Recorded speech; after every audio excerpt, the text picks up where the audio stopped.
What is up, my friends? Premier League football is back, and you are very welcome along to our Bournemouth preview here on Anfield Agenda. The Reds take on Andoni Iraola's side at Anfield in an 8 o'clock kickoff on Friday.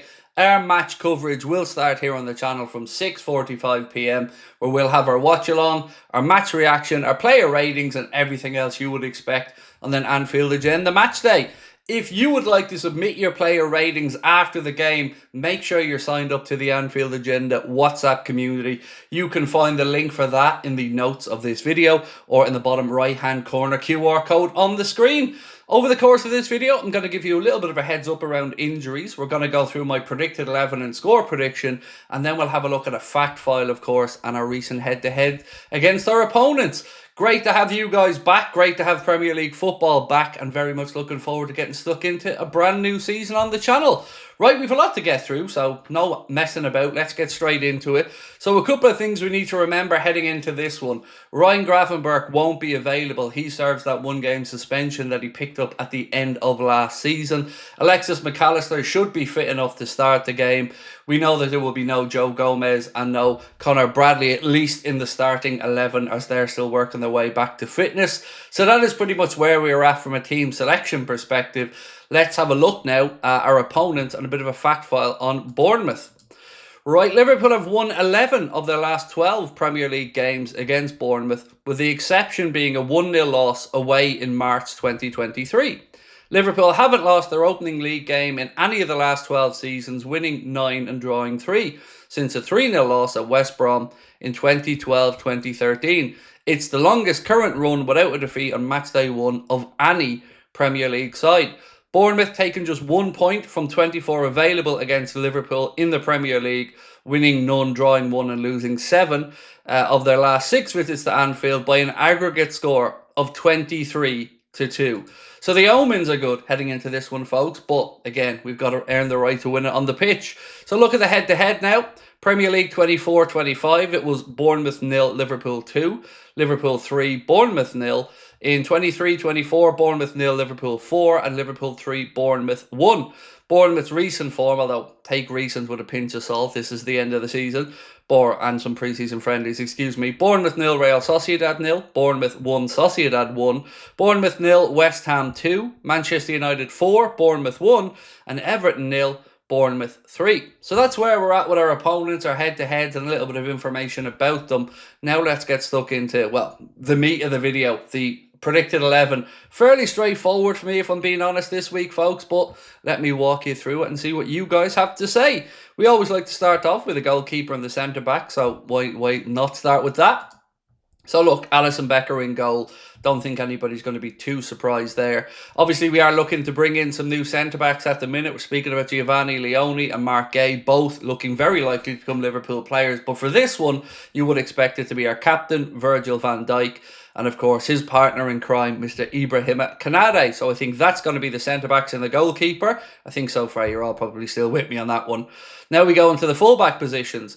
Difficult choices here, in all honesty, because speaking on the podcast with Steve and Chris, there was thought processes that maybe on the left side, at the start of the season, it'd be worth going for Andy Robertson. And I do understand where the boys were coming from, because we were very advanced at times in those full-back positions. But for me, I still think it's going to be Milos Kerkez on the left-hand side. And Jeremy Frimpong, obviously, on the right, as Connor Bradley is still working his way back to fitness. So the back five for me, fairly straightforward. Alisson Becker, Jeremy Frimpong, Milos Kerkez, Ibrahim Kanade, and Virgil van Dijk. Now into the middle of the park, and again, I felt this was pretty easy selection for me. This is what I've gone for. Alexis McAllister to do the deep lying role in this game. It'll be interesting to see, obviously, when Gravenberch is back available, what way Arna balances out that midfield. But for me in this one, no thank you to Curtis Jones. I'll have Alexis McAllister in the deeper lying role, and then Dominic Szoboszlai and Florian Wirtz as the other two midfielders. That is a midfield, I think, with a little bit more balance. I know in the last game in the Community Shield, we looked a little bit all over the shop in midfield. Certainly, I felt we lacked a bit of a bite in there. I'm hoping that Alexis and his tenacity will give that much-needed impetus and battle cry, battle legs, battle, I don't know. You pick a word. Let me know in the comments. But yeah, we'll be basically tougher in midfield. That's where I'm going for. Now we move into the wide areas. Again, I don't think you're going to see too many surprises here, folks. So in the wide right position, the great man, Mohamed Salah. And I know a lot of people weren't happy with Mo's performance in the Community Shield, but like I've said, I think we need some context here. One, these guys are still grieving for Diogo, and each player will, of course, feel differently about that and will react differently. These guys have been grieving with the eyes of the world on them as well. So Mohamed Salah, I have no concerns about going into the new season, except maybe on penalties. And do let me know in the comments whether you think Mo should be still on penalties or not. We ran a poll on this on the channel, and most people feel like it's at least a conversation now at this point. On the left-hand side, Cody Gakpo, albeit I do have some concerns there. Cody seemed a little bit one-dimensional at times against Crystal Palace in the Community Shield, and I do think he needs to start taking on his man around the outside a bit more. Are we really going to see young Rio as an option at left wing this season, or is there going to be no pressure on Cody? I hope we do put pressure on him, because I don't like any player feeling like they can just walk into the 11. So Mohamed Salah on the right, Cody Gakpo on the left for me, and then through the middle, very simple. Ugo Ekitike, was really impressed with him in the Community Shield. Took his goal really well, loved his link-up play and his battling qualities. And again, that relationship with Florian Wirtz, very much looking forward to see how that goes as the season progresses, because certainly promising signs, at least in the first 20-25 against Palace. So that is my 11, ladies and gentlemen, just to run through it one more time. Alisson in goal, Frimpong at right back, Kirkes at left back, Kanade and Van Dijk in the centre-back positions. A midfield of Florian Wirtz, Dominic Szoboszlai and Alexis McAllister. On the right-hand side, Mohamed Salah. Left-hand side, Cody Gakpo. And through the centre, Ugo Ekitike. So all that remains now for me to give you is my score prediction. Again, I've gone for goals in this one. I was flirting with the idea of a clean sheet, but ultimately, I think it's going to be a little bit more open than I'd want it to be this game. So I'm not expecting a clean sheet, to be honest. So this is what I've gone for there. Liverpool to beat Bournemouth by 3-1. It would kind of be in keeping with some of the scorelines that we've seen in the head-to-heads over recent years. So that's what I'm going for in this one. Liverpool to beat Andoni Iraola's side by 3-1. I'm going to go a little bit bolder and give you a score prediction.